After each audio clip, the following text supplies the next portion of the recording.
한번 따라하겠습니다. 나의 꿈, 하나님의 꿈. 나의 꿈, 하나님의 꿈. 여러분들의 꿈이 뭔지 모르겠어요. 사람마다 다 꿈이 있죠. 예? 여러분들의 꿈이 뭡니까? 예? 돈 벌고 잘 사는 거요? 잘 먹고 잘 사는 거? 좋은 집 사는 거? 예? 아니면 뭐 좋은 자동차 타는 거? 아니면 세계 일주하는 거? 뭐 나름대로 우리에겐 다 이제 꿈이 있겠죠. 자, 그럼 오늘 이제 나의 꿈은 무엇이고, 그리고 하나님의 꿈은 무엇인가?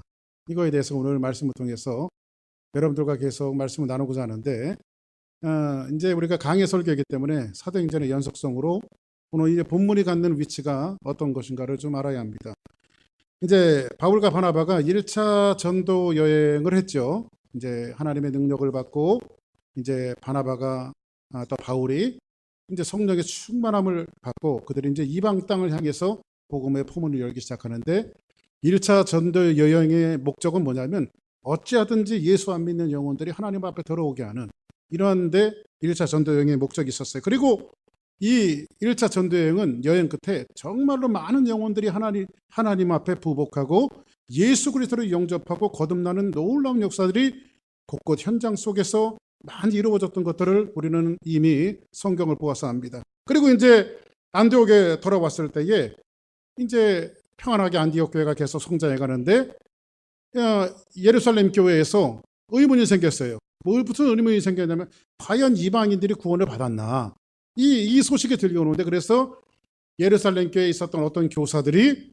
안디옥에 내려와 보니까는 실제로 들려오는 소문처럼 안디옥에 있는 이방인들도 예수 믿고 구원받는 놀라운 역사가 벌어졌어요.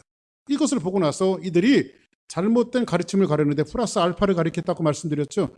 야, 너희들이 예수 그리스도를 영접하면 구원을 받는 것은 맞는데 우리와 똑같이 할례를 행하는 것이 옳다라고 하는 것을 가르치게 되어지니까는 이 안디옥 교회에서 신학적인 논쟁들이 굉장히 많이 이루어졌어요. 그래서 할례를 받아야 된다, 아니다, 예수 믿으면 구원을 받아야 된다, 이 싸움이 이루어지다 보니까 이것이 자연스럽게 그러면 본부 교회 개혁인 예루살렘 교회에 와서 그것을 우리가 이제 어떻게 해야 될지를 잘 받아와라 라고 이야기해서, 예루살렘 이제 안디옥 교회에 있었던 문제들이 예루살렘 교회로 옮겨지면서 예루살렘 교회에서 수많은 논쟁 끝에 그 당시에 초대교회의 아주 유능한 지도자였던 베드로나 그리고 예수님의 동생 야고보에 의해서 이 모든 신학적인 논쟁들이 잘 조명이 되어지고, 다시 이제 예루살렘 교회로부터 보내졌던 모든 전문들이 안디옥 교회에게 펼쳐지면서 안디옥 교회는 이제 신학적인 논쟁도 안정이 되어져 가고 교회는 날로 성장을 해갔어요. 그리고 있던 중에 바나바가 바울에게 이제 제안하기를, 다시 이제 2차 선교 여행을 가고자 했을 때에 바나바가 한 사람을 추천하며 제안하는데 자기의 조카였던 마가를 추천하는 내용이 지난주의 내용이었죠. 그런데 어떻게 된 일인지 바울은 이런 자에 이제 마가를 데려가지 않겠다. 여기서 마가는 누구였죠? 마가복음의 저자 마가예요. 근데 마가를 데려가지 않겠다라고 이야기하니까 그렇게 착했던 바나바가 물러날 그 어떤 기미를 보이지 않고 세계적인 싸움이, 바울과 바나바의 싸움이 이루어지게 되어지면서 바나바는 그렇게 혈기가 있는 사람이 아닌데 자기의 성질대로 말하면, 세상 표현대로 말하면 자기의 성질대로 마가를 데리고 배를 타고 구부로로 향해 버리고 나서, 성경은 어찌한 이유든지 어떻게 된 이유였는지 모르지만은 그 다음부터는 바나바의 행적을 전혀 역사적으로 성경은 나타내 주고 있지 않습니다. 그리고 성경의 주문, 다시 조명을 누구에게 비추냐면 바울에게 조명을 비추면서 바울이 2차 전도 여행을 누구를 데리고 가죠? 실라라고 하는, 그래서 우리말 여기 원래는 실루아노, 우리말로 실라라고 말하는데 실라라고 하는 사람을 선택해서 2차 전도 여행을 가고자 하는데, 1차 전도 여행의 목적이 영혼을 구원하는 것이었다면 2차 전도 여행의 목적은 뭐냐면 이미 복음이 증거되어진 곳곳마다 이제 그들을 다시 독려하고 복음에 제대로 서 있게 하기 위해서 목양적 차원에서 이제 2차 전도 여행을 하는 것을 목적을 두고 이제 바울과 실라가 여행을 떠나는 겁니다. 그리고 나서 이제 오늘 그 첫 번째 2차 전도 여행의 행적을 오늘 말씀부터 시작되어 주는 것이 오늘 본문에 있는 내용이란 말이에요. 아멘? 여기까지 이해가 되셨죠? 네, 이해가 되셔야 됩니다. 지금까지는 다 드린 말씀이에요. 그럼 저 오늘 본문 한번 볼까요? 자, 오늘 말씀 보니까 같이 한번 읽을까요? 시작. 바울이 더베와 누스드라에도 이름에 이렇게 얘기합니다. 자, 그러면 여기 익숙한 그 지명이 하나 나오는데 누스드라라고 하는 곳이 나오는데 이 누스드라는요 바울의 일평생 잊혀지지 않는 아픈 기억이 있는 곳이에요. 이 지역은 1차 선교 전도 여행 때 유일하게 회당이 없는 곳이었어요. 회당이 없다라고 하는 것은요 유대인들이 어느 지역에 있든지 간에 10명 이상만 모이면 회당을 만들 수가 있어요. 법적으로 그렇게 돼 있어요. 그런데 누스드라에 갔을 때에 회당이 없었다라고 하는 것은 유대인이 10명조차 없었다는 거예요. 자, 그러면 이 회당에 이르렀을 때에 이 회당이 없는 것이 누스드라였는데 여기에서 이 누스드라에서 바울과 바나바는 병자 하나를 고쳐줍니다. 그런데 이 병자 하나를 고쳐준 사건으로 인해서 막 지역에 난리가 났죠. 야! 이 사람들은 제우스 신이다. 헤르메스다. 하면서 바울과 바나바를 헤르메스, 제우스 신, 이 사람들은 신이 강림한 것이다. 하면서 바나바와 바울을 막 높여드리고 있었을 때에 여기에 그 점치는 어떤 종 하나를 바울이 고쳐줍니다. 그런데 점치는 사람은 뭐가 있어야 돼요? 신기가 있어야 돼. 예? 신기가. 그래서 여러분들 무당도요. 세습 무당이 있고요. 신기가 있는 무당이 따로 있어요. 예? 그러니까 그냥 물려받아 갖고 하는 그 무당이 있고요. 이걸 세습 무당이라고 그래요. 그런데 신기가 있는 무당은 진짜 신내림을 받은 사람이에요. 그 목사도 지난번에 말씀드렸지만은 세습 목사가 있고 성령 충만한 목사가 있어요. 저는 두 번째 해당되는 것 같아요. 두 번째. 그런데 아무튼 여기에서 신기가 있는 그 점쟁이 하나가 있었는데 이 여종 하나를 누가 고쳐주냐면 바울이 귀신을 쫓아내버려요. 그럼 이 사람은 뭐냐면 점쳐주고 돈을 받아서 수입을 얻으면 그것을 누구에게 갖다 주는 거예요? 주인에게 갖다 주는 거예요. 근데 이제 귀신이 떠났으니 그 점이 쳐지겠어요? 안 쳐지겠어요? 안 쳐지니까 주머니에 돈이 안 들어오니까는 바울이 좋겠어요? 싫겠어요? 싫은 정도가 아니라 밉지. 그래서 이 누스드라는요, 사람들이 떼거지로 와서 돌을 가지고 바울을 쳐서 죽이려고 했던 역사의 현장, 아픈 기억이 있는 곳이 어디냐면 바로 누스드라였어요. 뭐 우리가 그 군대 생활할 때 그런 남자분들은 그런 얘기하죠. 군대 생활하신 분들 제대하면서 뭐라고 얘기해요? 내가 이놈의 대로는 쳐다보고 내가 오줌도 안 눈다. 그만큼 고생한 곳이기 때문에 그렇죠. 그만큼 고생하기 때문에 누스드라는요 바울의 일생 속에서 엄청 고생한 지역이 바로 누스드라예요. 아픈 기억이 있는 곳이 어디냐면 바로 누스드라라고 하는 지역이에요. 그런데 여기에서 아주 바울의 평생에 잊지 못할 만남과 특별한 만남이 이루어지는 곳이 또 누스드라예요. 이 누스드라는 어떤 곳이냐면 그 다음 한번 볼까요? 같이 한번 보겠습니다. 자, 시작.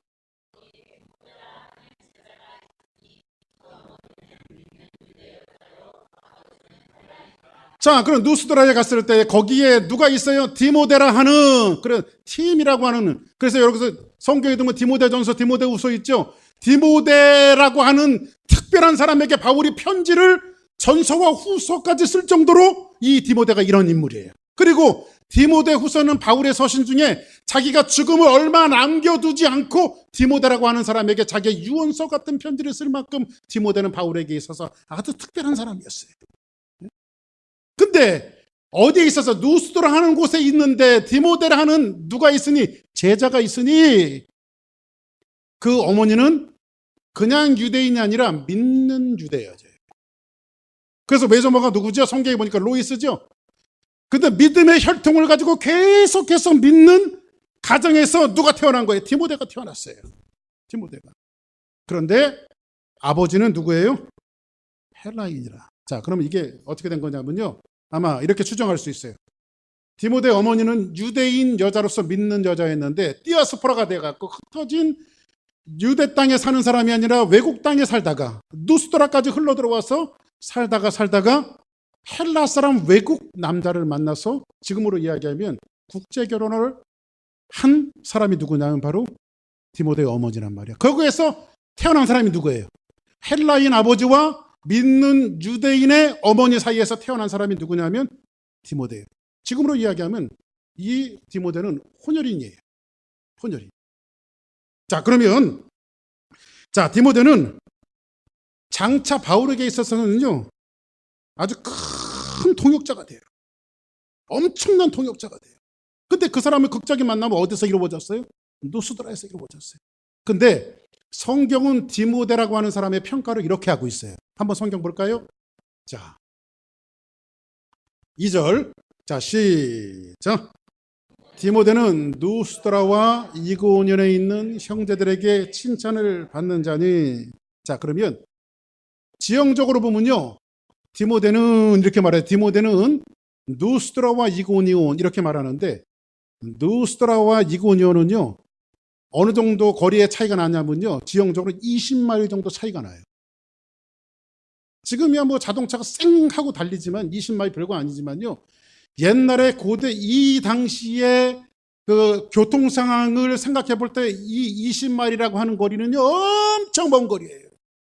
저 어릴 때만 해도요, 저는 시골에서 자랐기 때문에요, 제가 살고 있는 그 땅에서 성남 시내까지 나가는 데가요, 그래서 동네 어른들이요 뭐라고 말하냐면, 아유 오늘 시내 갔다 왔어. 시내 갔다 온 게 자랑이었어 옛날에는. 응? 요즘 젊은 사람들은 모르겠지만요, 시내 한번 나갔다 오는 게 자랑이었다니까요. 응? 근데 이 당시에 20마일이나 되는 거리는 엄청 먼 거리였는데, 이 먼 거리까지 뭐가 나 있는 사람이에요? 칭찬 듣는 사람이었어요, 디모데는. 요즘 말로 이야기하면 뭐라고 하는 거예요? 먼 거리까지 평판이 좋은 사람이었다는 거예요. 평판이. 그죠? 사람은요, 한번 따라하겠습니다. 사람은 평판이 좋아야 된다. 어때요 여러분들? 여러분 평판이 좋습니까? 이런 얘기가 있어요. 평판은 제2의 인격이다. 응? 어떤 사람 생각하면 그 사람 그거 그냥 말도 하기 전에 고개부터 흔드는 사람이 있어. 근데 어떤 사람은 말하기 전부터 감탄은 그 사람이요, 이렇게 하는 사람이 있고, 어떤 사람은 그 사람이 이게 머리 흔들 때부터 아는 거야. 응? 그 사람은 이 평판은 제2의 인격이에요. 여러분들 그 한국 교회가 한 130년 좀 넘었죠, 기독교가 들어온 지. 근데 한국 교회가요, 세계 교회사에 어디에서도 찾아볼 수 없을 만큼요 아주 굉장히 급성장을 한 교회가 한국 교회입니다. 세계에서 가장 큰 교회가 어디 있어요? 한국에 있어요. 각 교단들마다 가장 큰 교회가 어디 있어요? 그것도 한국에 있어요. 가장 급성장한 교회가 어디예요? 한국 교회. 그래서 세계가 한국 교회를 주목하고 있었어요.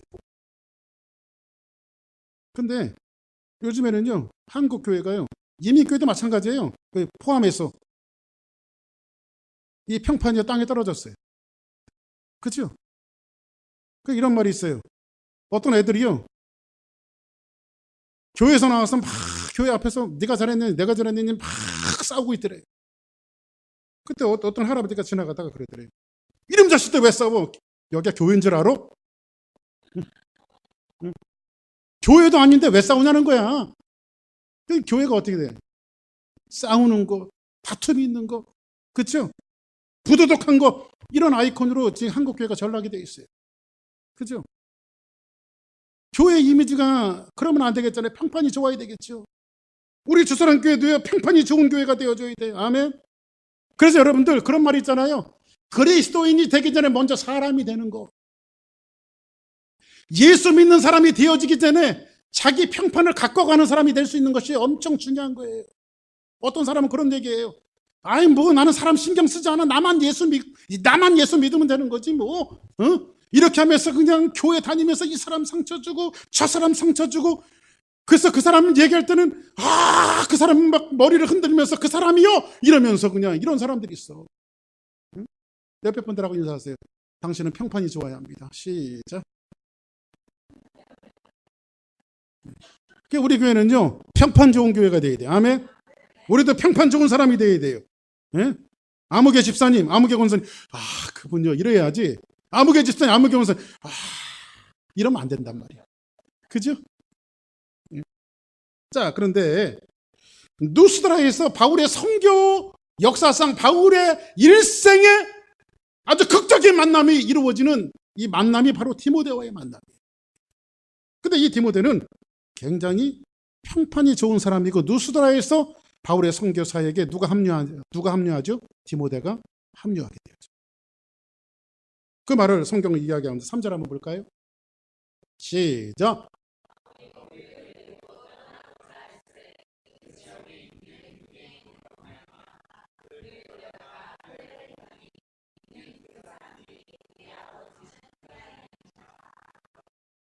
자, 이 부분서부터는 여러분들의 정신을 조금 더 집중하고 말씀을 들어야 이해가 잘 됩니다. 자, 바울이 디모데를 만났어요. 야, 당신 나랑 같이 선교 하나님의 사역에 동참하기를 원합니다. 그랬더니 디모데가 아마 그렇게 허락을 했던 것 같아요. 그래서 같이 이제 가려고 하는데 그 지역에 있는 유대인으로 말미암아 누가요?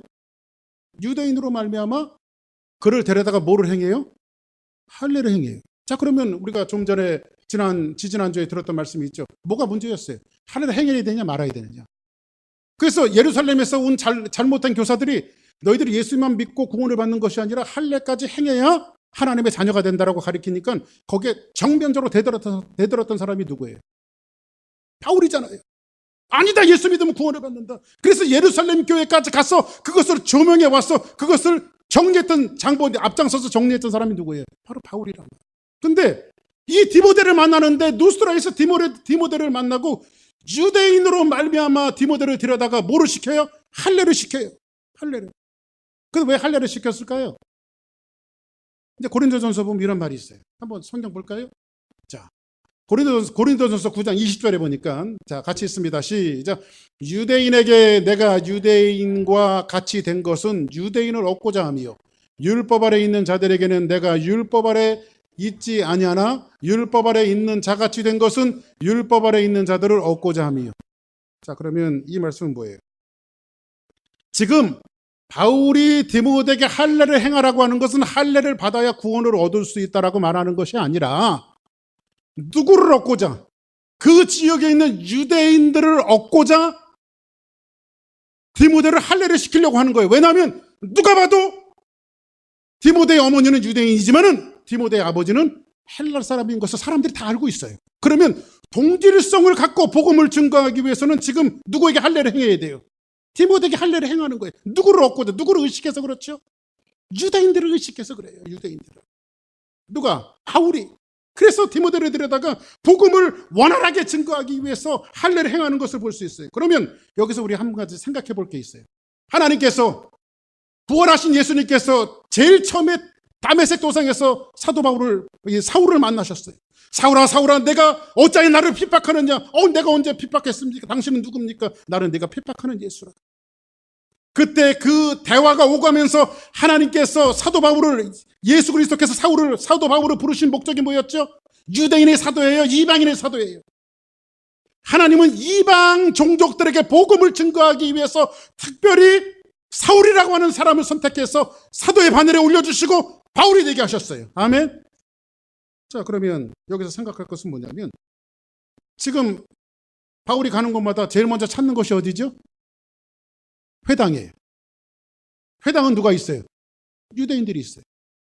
그러면 바울의 선교 사역을 누구 중심적으로 하고 있는 거예요? 이방인 중심적이에요? 유대인 중심적이에요? 유대인을 찾고 있잖아요, 회당에서. 그죠?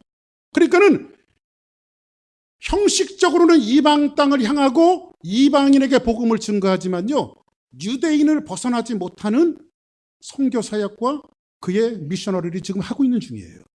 그러니까 아직은 이 사도 바울이 본격적으로 이방인들을 향해서 자기의 사역을 열어가지 못하고 있는 때입니다. 왜 그럴까요? 디모데를 할례를 시켜서까지 누구를 의식했어요?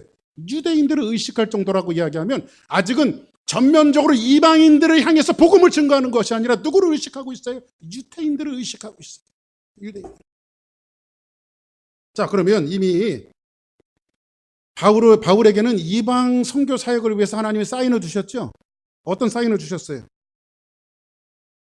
마가를 데리고자 할 때 바울이 고개를 흔들었어요. 그래서 데리고 간 사람이 누굽니까? 신라예요. 신라는 누구예요? 노마 신비권을 갖고 있었어요. 이 사람 바이렌 거리 굉장히 잘 되는 사람이에요. 이중언어가 능한 사람이에요. 이 사람은 다문화 가정에서 토종 유대인들보다 훨씬 더 이해를 잘하는 사람이에요.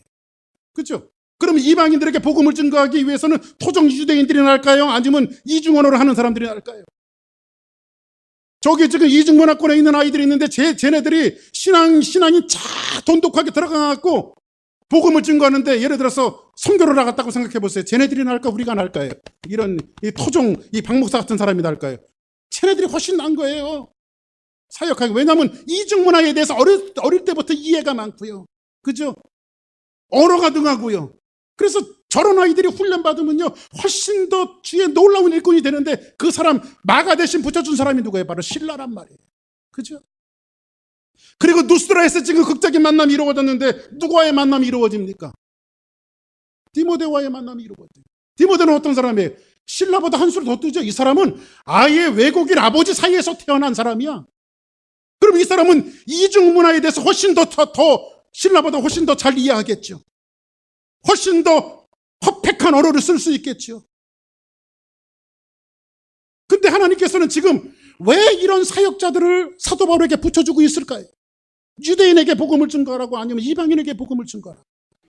근데 표면상으로는 사도 바울이 지금 이방인에게 복음을 증거한다고 하지만은 유대인의 테두리를 지금 벗어나지 못하고 있어요, 지금. 그죠? 말씀이 그렇잖아요. 이해되시면 아멘 하시기 바랍니다. 이해 안 되면 한 번만 더 얘기해 줄게요. 자, 그러면 내용적으로는 형식적으로는 이방인을 향하고 있지만 내용적으로는 유대인을 벗어나지 못하고 있는 사역을 하고 있어요. 아직 유대인 중심적인 사역에서 지금 사도 바울은 맴돌고 있어요. 이렇게. 자, 그러면 4절 한번 볼까요? 그다음 절 시작.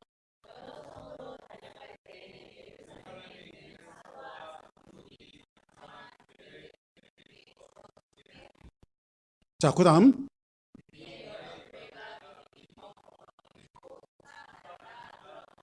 자, 보세요. 이제 사도 바울이 여러 성으로 다녀갈 때 이제 아시아 지역이에요, 여기가. 이제 소아시아 지역으로 가는데 여러 성으로 다녀갈 때에 예루살렘에 있는 사도와 장로들이 작정한 규례. 사도와 장로들이 작정한 규례는 뭐죠? 지난번에 야고보를 통해서 그 목매어 죽은 것이나 우상의 제물이나 이런 것들을 같이 이제 복음을 전하면서 사도 바울이 말씀을 주었던 것 같아요. 그런데 정한 규례를 그들에게 주어 지키게 하니, 그들에게 복음을 주어 지키게 하니 이에 여러 교회가 믿음이 더욱더 모해지고 굳건해지고. 숫자가 늘었어요, 안 늘었어요? 숫자가 막 늘어나네요. 그러면 바울의 목회가 잘 되고 있어요, 안 되고 있어요? 이렇게 목회가 잘 될 수가 없어. 목회가 막 교회는 부흥하죠. 사람들이 하루가 멀다 하고 막 모여들기 시작하죠. 예? 말씀을 증거하니까 사람들이 아멘 아멘 하죠. 응? 날마다 수가 날아가니까요. 여러분들 보세요. 목회가 재미있으니까요. 이것이 하나님의 뜻이라고 생각했어요. 사람은요 항상 뭐든지 잘 되어져 간다고 하나님의 기쁘신 뜻이라고 생각하면 오해예요. 여기에 그리스도인들이 속는 함정이 있어요. 자, 보세요. 우리 교회가 제 목회가 잘 되어가고, 예를 이렇게 생각해 보죠. 하나님께서 제 마음속에 자꾸 감동을 주세요. 야, 너는 중국에 선교 나가라. 선교사 나가라. 그런데 교회가 막 너무 잘 돼. 하루가 멀다고 막 교인들이 막 들어오고 교회 자리가 막 꽉 채워지고 예배당을 더 지어야 될 판이고, 뭐 교회가 막 성장하고 성도들도 목사님 어디 가시면 안 됩니다. 여기 꼭 있어야 됩니다. 이런 상황 속에서 성령님은 계속해서 저한테 말씀하시는데, 그러면 성령님이 말씀하시는 것이 옳은 거예요? 교회가 자꾸 성장해서 여기 있는 게 옳은 거예요? 성령님이 말씀하시는 것이 옳죠. 그런데 잘 되어지니까요, 이게 하나님의 뜻이야. 뭐 잘 되고 있으니까, 교회가 부흥하고 성장하고 있으니까 이게 하나님의 뜻이야. 목회도 재밌잖아. 그죠? 그래서 하나님의 뜻이라고 사도 바울은, 왜냐하면 잘 되니까. 뭐든지 잘 되니까. 가정도 잘 되고 사업도 잘 되고 교회가 잘 되니까 오라, 이건 하나님의 뜻이야, 이렇게 생각하면 오해라고요. 천만의 말씀 만만의 콩떡이라고.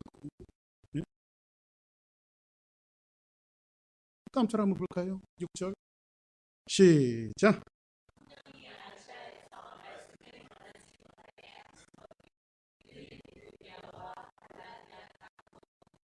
지금 성령께서 바울에게 무슨 말씀을 하고 있어? 성령이 아시아에서, 지금 사도 바울이 어디에서 복음을 증거하고 있어요? 아시아에서 증거하고 있어요. 그죠? 근데 아시아에서 말씀을 전하게 했어요? 못하게 했어요? 전하지 못하게 했어요.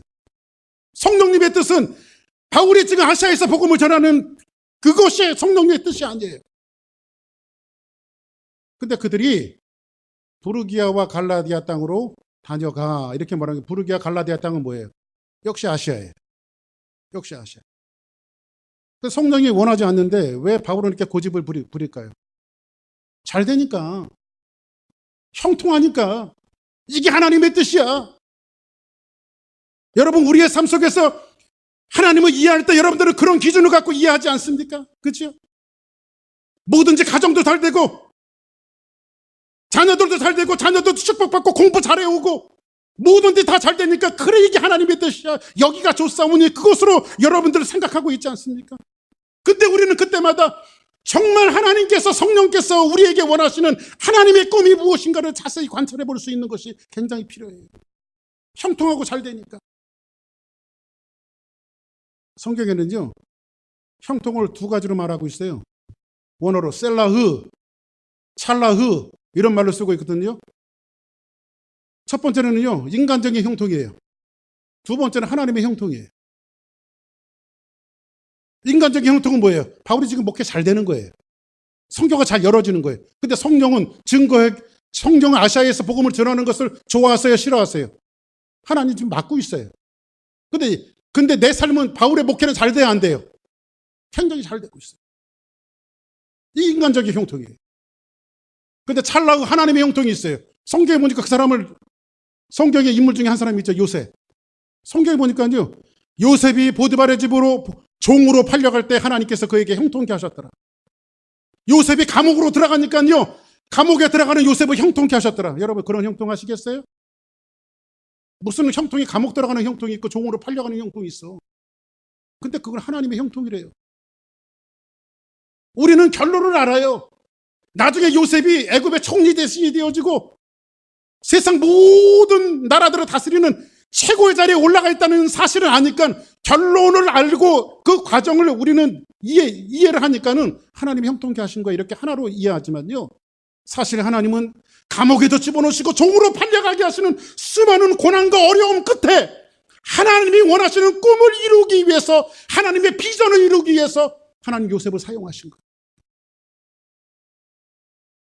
근데 여러분들 감옥 가실래요? 종으로 팔려가실래요? 근데 그게 하나님의 형통이라고 하면, 그럼 가야 되겠죠. 자, 우리가 의도대로 잘 되는 것이 꼭 하나님의 뜻이라고 우리가 속을 때가 있어요. 저와 여러분들이 속을 때가 있어요. 그래서 우리는 영적으로 하나님의 형통을 잘 살펴봐야 됩니다. 성령님은 기쁘지 않은데 일이 잘 되니까 바울을 계속 밀고 나가요. 어디로? 성령님은 아니다. 바울아, 이거 아니야. 내가 너 원하는 뜻이 다른 데 있어. 네 꿈은 그거지만 내 꿈은 그게 아니야. 규서가, 너 교회가 자꾸 성장하는데 내 꿈은 그거 아니다. 난 너한테 다른 꿈이 있어. 이렇게 말씀하시는데, 하나님, 나 여기 천대 만대 그냥 여기가 좋사오니, 교회가 이렇게 성도들도 목사 닮아서 다 이쁘고 다 교회는 성장하고 막 그러는데 내가 어디 갑니까? 하나님, 여기가 좋습니다. 이렇게 자꾸 이러는 형국에 지금 바울이요. 그런데 하나님께서 7절에 보니까 뭐라고 말씀하시냐면, 자 보세요. 7절 봅시다. 시작.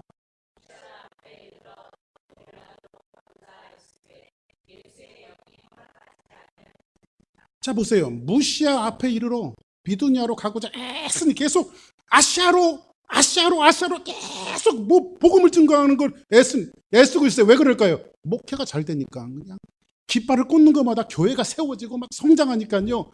바울은 계속 밀고 나가는 거예요. 자기의 꿈을. 이게 누구의 꿈이에요? 바울의 꿈이에요. 그런데 어떻게 오해하고 있어요? 이게 하나님의 꿈, 하나님의 일을 하니까 하나님의 꿈이라고 오해하고 있어요.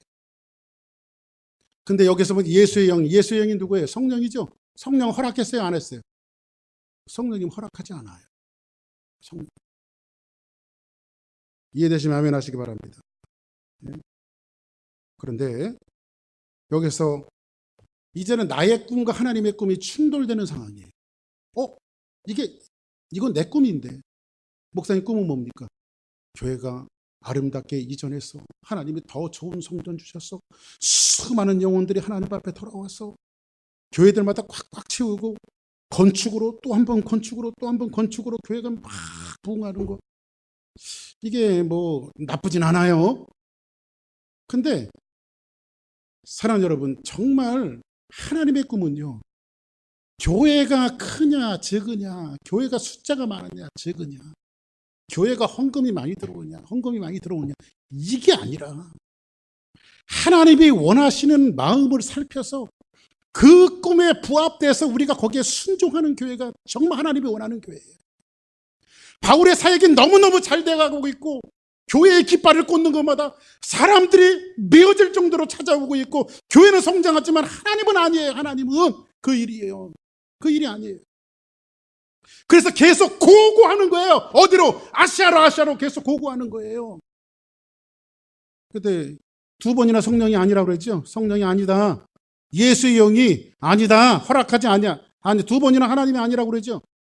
그러니까 하나님이 비상의 방법을 쓰세요. 아니라고 하는데 자꾸 가니까 비상의 방법을 쓰시죠. 비상의 방법은 뭐예요? 환상을 보여주세요. 그다음 볼까요? 자, 무시아를 지나 드로아로 내려갔는데, 자, 9절을 볼까요? 시작.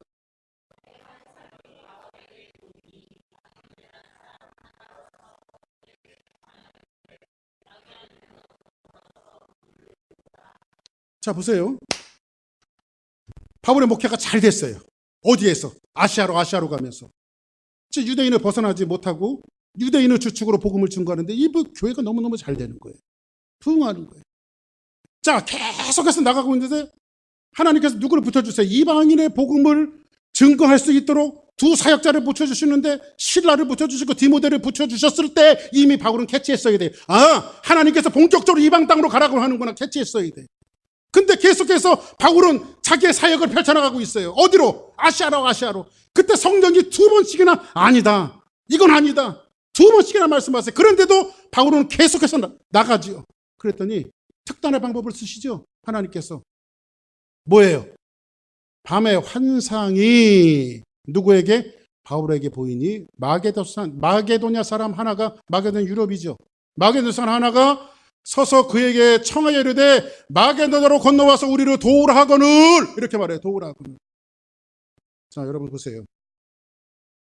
이 본문에 있는 말씀 사도행전 16장 9절이 굉장히 유명한 말씀이에요. 그래서 이 말씀을 가지고요, 특별히 선교단체에서 많이 써요. 우리에게도 마게도냐 환상을 주시옵소서. 이게 뭐예요? 환상을 보여달라는 거죠. 환상을.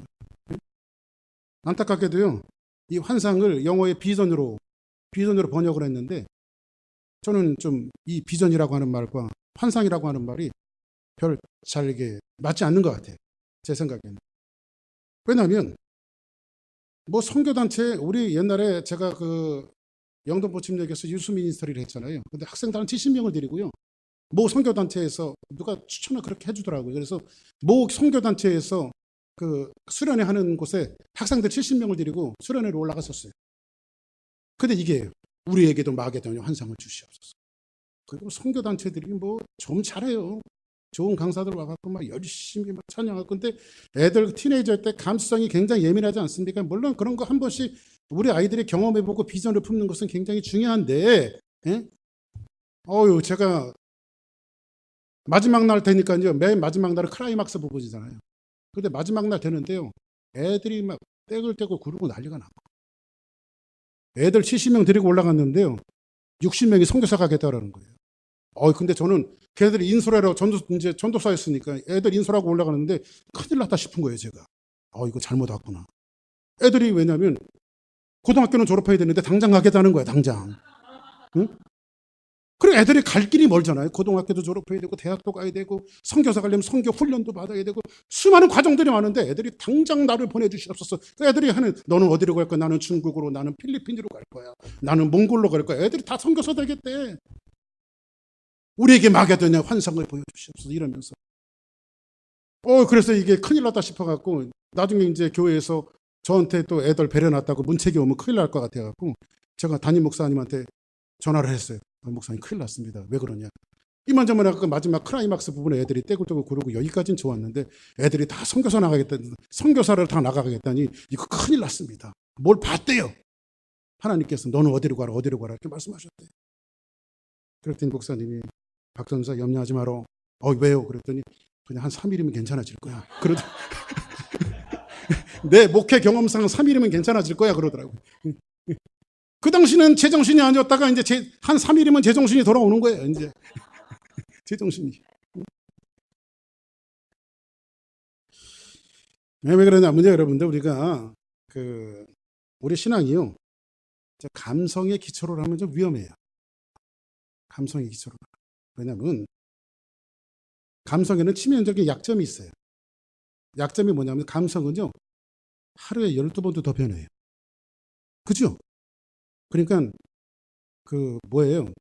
아주 용도금만 팥죽을 쓰듯이 그냥 응? 끌었다 식었다 끌었다 식었다 끌었다. 그 감성이라는 게 그래요. 두 번째로는요, 감성이 두 번째 치명적인 약점은 뭐냐면요, 한번 감성으로 자극을 받았으면 그 다음에 더 짜릿한 감성을 보내요. 더 센 걸 보내요. 더 강한 걸 보내요. 물론 하나님의 좋은 은혜와 은사가 임할 때는요, 이 감성을 동반하긴 합니다. 그것이 잘못됐다고 얘기 드리는 게 절대 아니에요. 하나님 감성을 동반하기도 해요. 그런데 이 감성만을 의지할 때는 상당한 문제가 우리 신앙 안에 들어올 수 있다는 거예요. 그래서 우리는 감성을 의지하는 것보다 제일 중요한 것은 뭐예요? 그럼 뭐를 의지해야 되느냐? 하나님의 말씀에 기초를 둬요. 하나님이 뭐라고 말씀하시는 거예요? 지금 바울에게 지금 하나님께서 말씀하셨어요, 안 했어요? 환경을 통해서 말씀하셨죠. 누구를 붙여주면서? 디모데를 붙여주시고 실라를 붙여주면서 이방인 사역을 하라고 이방인에게 적합한 사역자들을 붙여주셨잖아요. 그렇죠? 근데 캐치를 해야 돼요, 말아야 돼요? 이미 하나님의 사인은요 우리의 삶 속에 얼마든지 많이 있어요. 뭘 자꾸 보여달라고 그러지 말아요. 응? 보여달라는 것은 뭐냐면 이 비상의 방법을 쓸 때는 위험하니까 보내달라는 거예요. 위험하니까. 그러니까 내가 뭘 본 거는 뭐예요? 위험하니까 보여주신 거예요, 하나님께서. 위험하니까. 그죠? 너는 가라. 어디로 가라. 뭐 이런 거 하지 마. 응? 그죠? 하나님, 성경에서 하나님 말씀하시잖아. 그죠? 자, 그럼 여러분에게 말씀 한번 질문할게요. 말씀 듣고 갈래요? 뭐 보고 갈래요? 예? 말씀은 잘하시죠. 말씀 잘하시죠. 말씀 듣고 갈래요? 환상 보고 갈래요? 말씀을 잘하시는데 인간이라고 하는 종족이 원래 말할 때는 잘 들어먹질 않아요. 이 바울이 그렇잖아요, 그죠? 응? 바울이 말로 성령께서 2번이나 말씀하시고, 그죠? 두 사역자를 붙여주시고 성령께서 2번이나 연거푸 말씀하시는데 바울이 들었어요? 안 들었어요? 안 들었어요. 왜? 안 그래도 목회가 잘 되는데, 그렇죠? 안 그래도 그냥 모든 것이 다 열려 있어서 그냥 잘 되고 있는데. 그래서 오늘 이 사도행전 16장 9절은요, 비전으로 세계를 이렇게 하면서 써먹으라고 주신 말씀이 아니에요. 이 말씀이 본문 자체가 우리에게도 마게도냐의 환상을 주시옵소서, 이거 써먹으라고 하나님이 주신 말씀이 아니라는 거예요. 바울에게 말씀하셨음에도 실라와 디모데라고 하는 환경을 통한 말씀에도 성령으로 2번이나 말씀했음에도 불구하고 듣지 않으니까 하나님께서 비상의 방법을 쓰셔서 환상을 보여주신 거예요. 이해되시면 아멘 하시기 바랍니다. 10절 한번 볼까요? 10절 시작.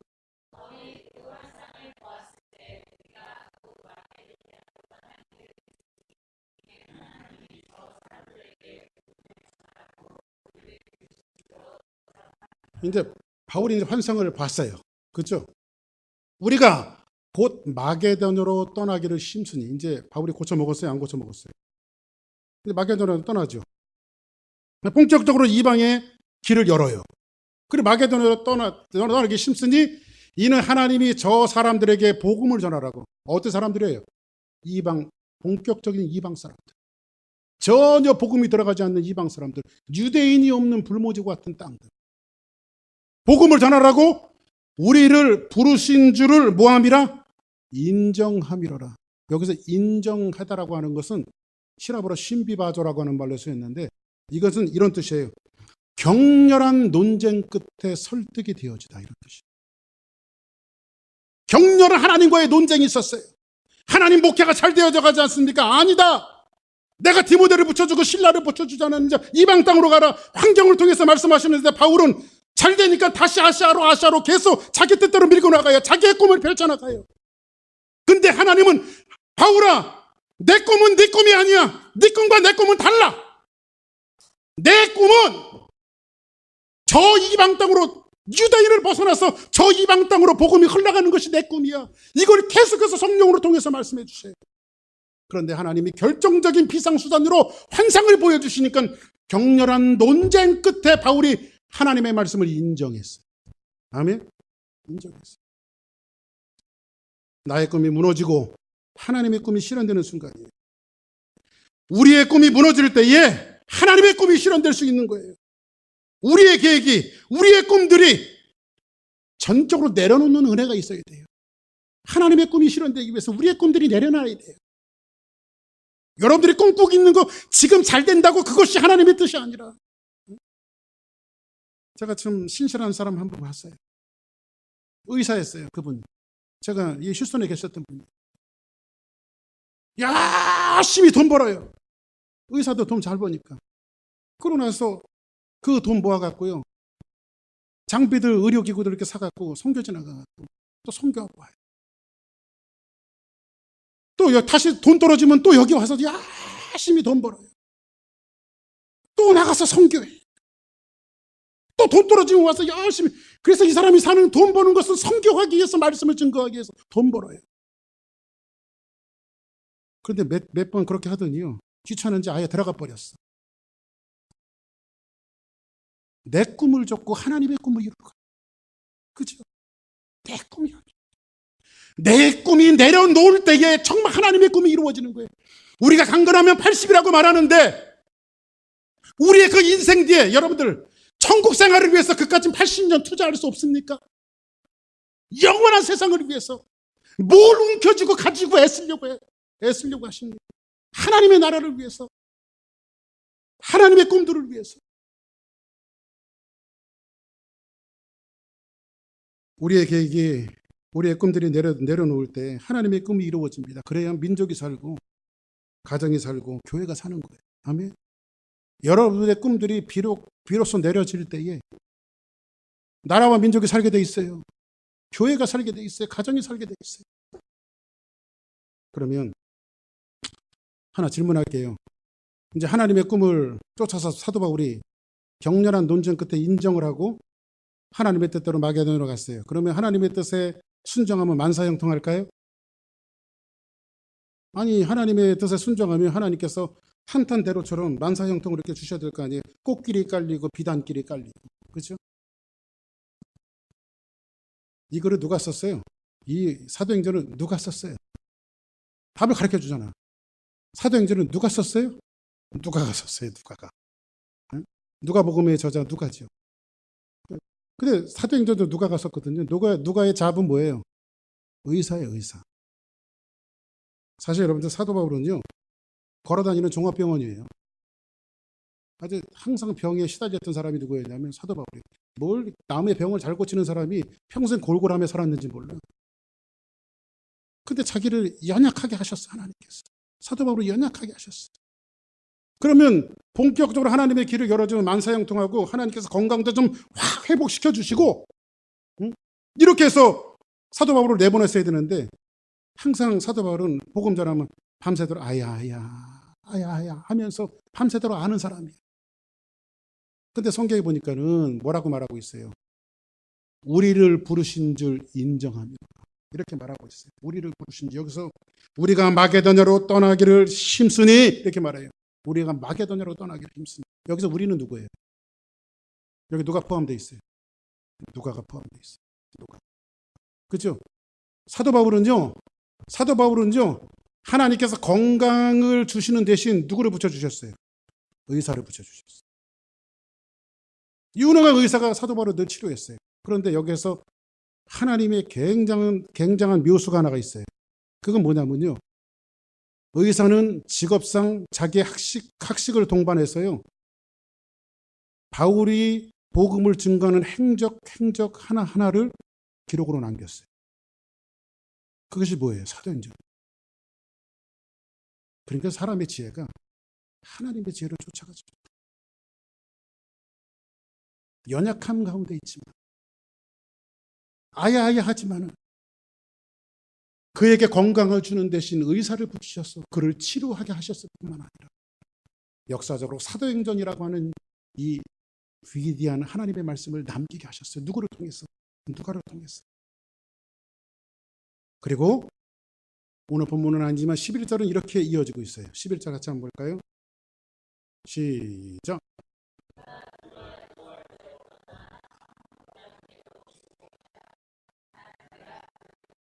자, 보세요. 우리가 드로아에서 배를 타고 사모드라게로 직행하여 이튿날 네아폴리로 가고, 여기에서요 드로아에서 배를 타고 떠나서 사모드라게로 직행하여 이튿날 네아폴리로 가고, 여기 거리가요 배를 타고 보통 거리는 5일 길이에요. 5일 길 배 타고.